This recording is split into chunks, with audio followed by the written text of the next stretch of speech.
Hello guys, in this video I am going to show you how to take picture on the Gaia GPS application. But first I just want to mention, don't forget to subscribe to my channel because at 10,000 subscribers I am going to show you my whole YouTube revenue statistics and growth strategy, how to make money online. So let's jump into it. First of all, open the application on your phone. After that you should click on the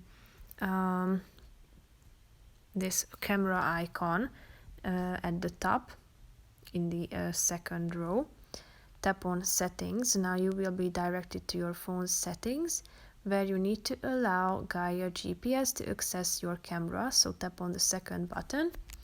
Then if you go back, you will be able to see, if you click on the camera button again, that you are ready to take a picture with your phone.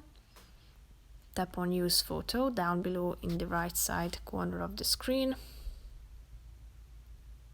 And now you need to allow the app to add it to your gallery. Tap on OK, and now this picture has been added to your gallery, so you are free to add pictures to your trips, for example. So if you tap on this camera icon, you can also take a picture. So while you are doing your trip and recording it, you can also add it to this section. So that's pretty much it for this video, guys. I hope you found it helpful. If you did, consider subscribing and see you in the next video. Bye bye.